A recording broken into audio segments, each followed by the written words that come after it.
This is Real News Media TV, coverage you can trust. Please like, share, subscribe, and hit the notification bell. Select all for daily news updates. Petersfield High teacher dies a day after 50th birthday.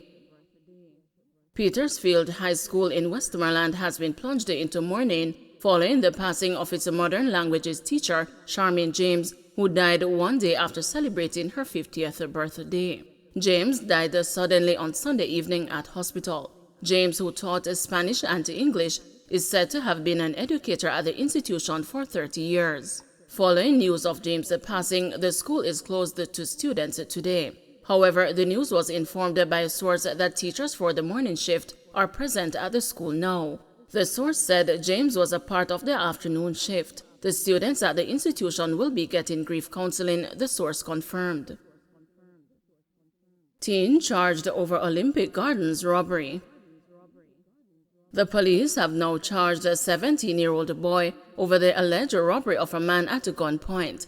He is charged with robbery with aggravation and illegal possession of firearm. The incident happened on June 5 in Olympic Gardens, St. Andrew. The police report that about 8:30 a.m., the complainant was at his workplace when he was allegedly approached by the juvenile who brandished a firearm and demanded his cell phone, valued at $20,000 and $6,000 in cash. The juvenile was pointed out to the police, where he was arrested on Monday, September 12. He was later charged on Friday, September 16. His court date is being finalized. Sykes wants proof of death of defendant. The Klansman one-down gang trial this morning resumed in the Home Circuit Court, with Chief Justice Brian Sykes inquiring about the proof of the death of one of the alleged gangsters who was killed on August 11. The deceased Andre Smith, 29 of Wortley Avenue, Kingston 11, was shot and killed on Hagley Park Road in St. Andrew sometime after 9 p.m. Smith was reportedly driving a motorcar along the roadway when two men aboard a motorcycle drove up and fired at him. He was taken to hospital where he was pronounced dead. Alias Bolo, Smith was one of 28 remaining defendants indicted under the Criminal Justice Suppression of Criminal Organizations Act and the Firearms Act. This morning, when the matter resumed, the judge inquired of the chief police investigator in the gang trial about the proof of Smith's death and questioned further why after 5 weeks there was nothing to submit to the court. Sykes raised the questions after Smith's attorney, Alexander Shaw, informed the court of his passing during the break. The investigator, however, notified the judge that he was awaiting information from the police's scene of crime, which was promised to him on Friday, but has been pushed back to tomorrow. In the meantime, the defense has resumed its closing arguments with Shaw, making submissions for his client, Stephanie Christie. Clarendon farmers to get free cattle tagging to combat predial larceny.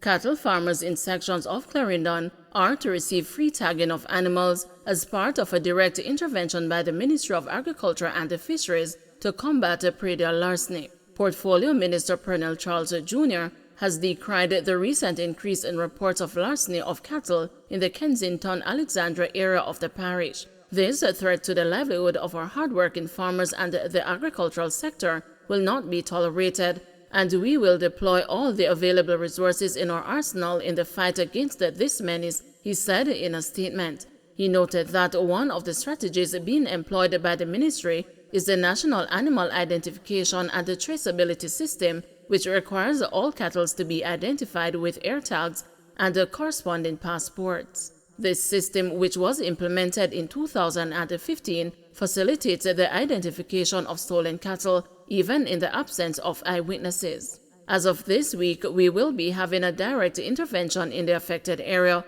providing free tagging of animals for the cattle farmers, and I will personally be on location to expedite this process, Charles said. He urges all cattle farmers island-wide to have their animals tagged, as the service is free of cost. The tagging system is supported by a genome sequencer, which will facilitate cattle identification once the cattle have been tagged and sampled, whether the animal has been slaughtered or not. This way, beef carcasses can still be identified once the owners comply with the tagging requirement, and have the DNA of their cattle registered, the agriculture minister outlined. This combination of tagging and technology will ultimately establish a bank for DNA identification, he said. Stakeholders, especially farmers, are being reminded that it is illegal to buy, sell, or slaughter cattle that are not affixed with the NAITS air tags. Persons breaching the NAITS regulations on the marking of bovine animals will be subject to fines or imprisonment. Meanwhile, Charles Jr. has thanked the Jamaica Constabulary Force for their urgency in rectifying the most recent incident involving farmers in Clarendon and for swift action in recovering the stolen cattle. St. Catherine man acquitted after judge finds accused was being blackmailed.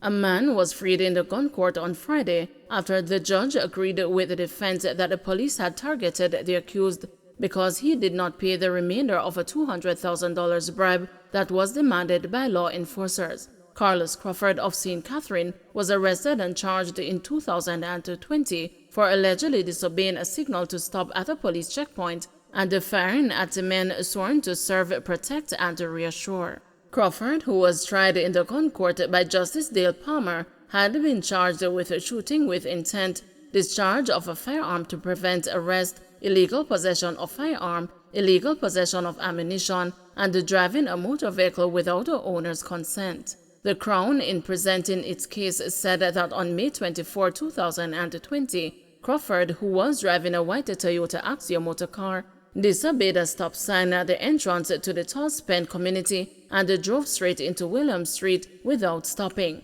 It said Corporal Jermaine Hay Gordon, Constable Damari Stewart, and Constable Kevin Richards, who were driving along William Street, saw the action and gave chase. The Crown further alleged that on reaching the intersection of St. John's Avenue along Williams Street, Crawford, while turning onto St. John's Avenue, lowered the window of the driver's side and fired at the police. The police did not return fire but continued to give chase, the prosecution stated. According to the prosecution, the police followed the vehicle back into Tosspen, where upon reaching an alley, the vehicle stopped and a male who was said to be in the front passenger seat ran while the driver and the two other passengers who were seated at the back, including a pregnant woman, were accosted and made to lie on the ground. The accused man's attorney, Alexander Shaw, however, challenged the evidence of the three main Crown witnesses and the investigating officer. Shaw contended that, albeit DNA samples were taken from the motor car, there was no matching sample linking his client to the motor vehicle. He challenged the account of the investigating officer, who did not visit the scene where the shooting was said to have taken place, pointing out that there were no spent casings to corroborate the evidence of the police that shots were fired. The only spent casings recovered were those found on the scene in Toss Meadows, which matched the firearms of the police who came on the scene, Shaw argued. He further presented video evidence of another man who was the driver made to lie on the ground. The police, however, contended that Crawford was bleaching his skin in May 2020 in explaining why there was a brown man on the ground in the video.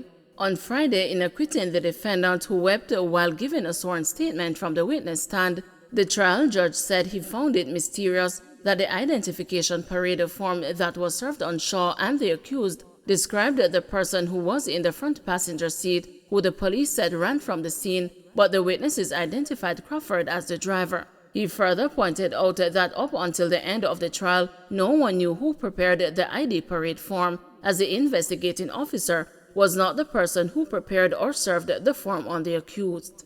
According to the judge, if there was ever a case in which the motive being ascribed by an accused to the police as to the reason for prosecution, Crawford's would be the case. He referenced the video evidence which the police agreed that they saw, but maintained that Crawford was the driver of the vehicle and that he shot at them. The accused man, however, testified that in April of the said year, one of the cops, Corporal Jermaine Hay Gordon, was among a group of police officers who demanded money from him when he was stopped by a team of police one night in the community.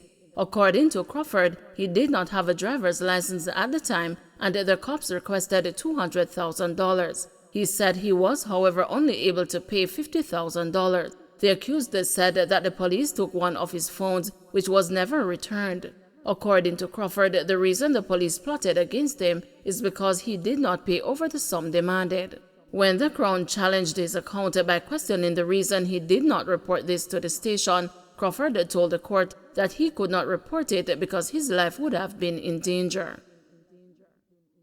Don't forget to like, share, subscribe, and hit the notification bell. Select all for daily news updates.